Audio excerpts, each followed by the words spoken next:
Sit here and every once in a while I'll move it. Cameron Bartlett, come to the office. As far as we're concerned, this thing isn't on. And you'll forget, the other class, Yeah. we did it last period, and within a couple they were great. So I know we chose you guys because we figured you guys you're with it and you're gonna rock it out. All right, somebody shut the door just so we can keep any outside noise out too. Let me get over There's here. Embodies going by. There's Embodies going by. Oh, yeah. All right, so for our daily warm-up, we're gonna go, you'll be able to define irony, recognize verbal irony and situational irony in a text. So we're gonna be working on that. It's gonna be a little bit longer than our normal daily warm-up. So looking at this picture, what do you think? What's going on here? What's your initial gut reaction, Alan? Like somebody wants water and the fire hydrant's like on fire.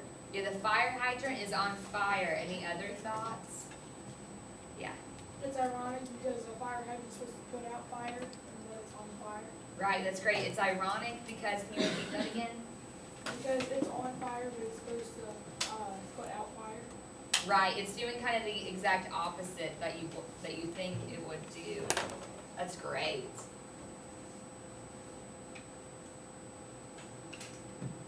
So first, all right, who wants to read this definition?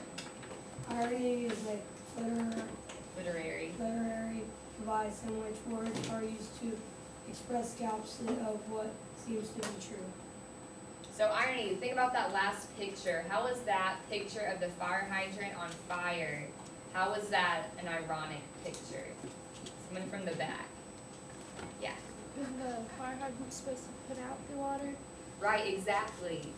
In that situation, it's doing the opposite of what you would expect to happen. All right, who can read the definition of verbal irony? Verbal irony is when a speaker or writer says one thing but actually means the opposite. You can read this part down here too. Your mom walks into your filthy, messy bedroom and says, "I see you have cleaned your room." All right, how is this verbal irony? Because your room's dirty and he's being sarcastic about it. Right, exactly. So when she says, "I see that you have cleaned your room," is she using literal language? Is she being literal? No, why not? So usually what she says in her room, like it wouldn't be filthy or mascara everything would be filthy. Right, exactly. Why? So sarcasm is one type of verbal irony. Do any of you use sarcasm as part of your humor? Yeah? Can anyone give me a reason? Why would you want to use sarcasm? Because sometimes it can be really funny, and some other times, like, you could be, like, talking to your brother, and if you, like, say, well, you're smart, and he does, like, a stupid thing, like he, I don't know, wastes the dog. Right. In the house. Right. You can say, oh, you're smart. Yeah, that's a good example of using sarcasm, yeah. I sometimes use sarcasm because I think it's funny when I'm being sarcastic with somebody and they don't catch on because they don't think it's sarcasm.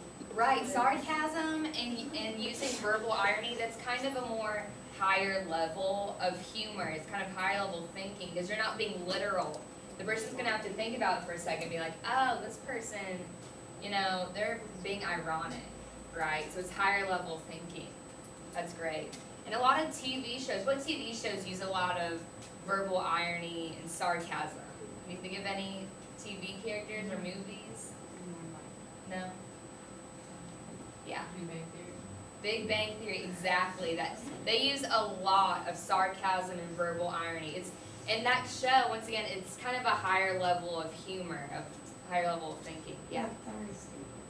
What? Duck Dynasty. Duck Dynasty? I've never seen that show. They before. have like millions of dollars on the duck or something. Okay. See, I'll have to watch it because I don't know if they use verbal irony or not. But great job, you guys. All right, you can read situational irony. Situational irony is when the outcome of a situation is not what we would expect to happen.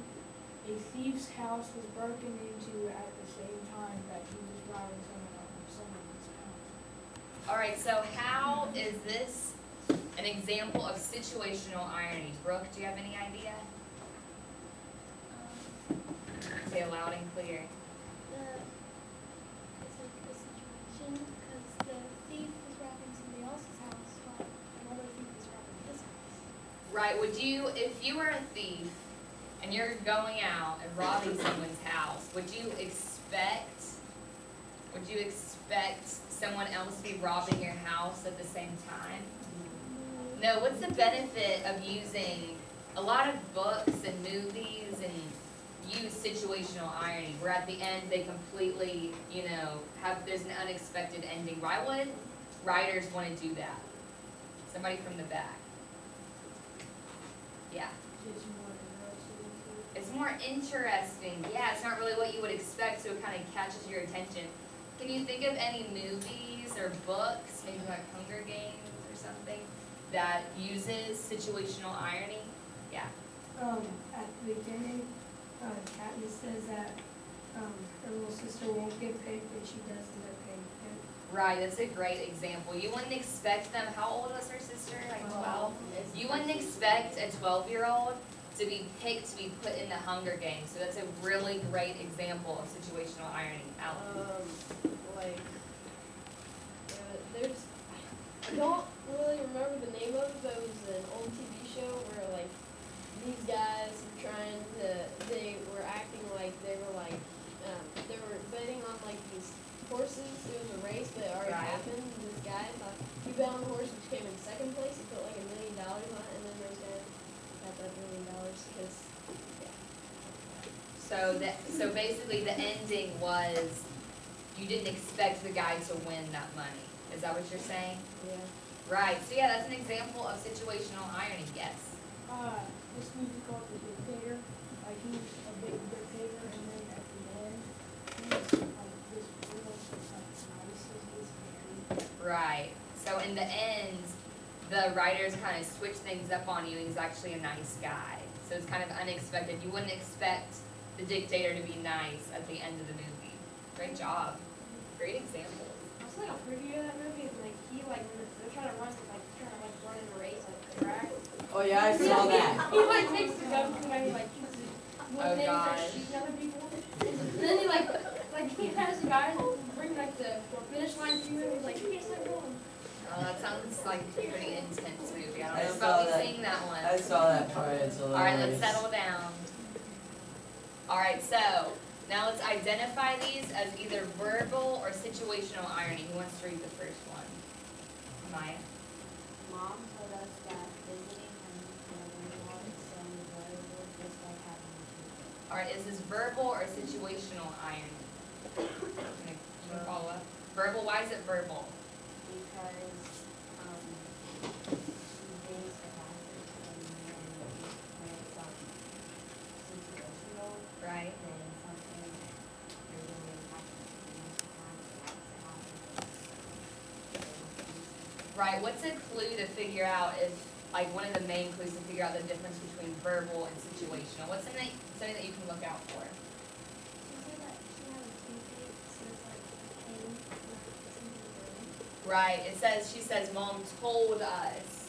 So if they say he said, she said, told us, or if you see like quotation marks, that's kind of a clue like, oh, I think this may be verbal irony, because they're saying it. Does that make sense? Alright, who can read this other one? Yeah. We book a trip to a sunny paradise and it rains the entire time. Alright, is this verbal or situational? Situational. And why did you pick situational? Because you're supposed to be sunny and happy and have everyone's stuff and then it's just the entire time.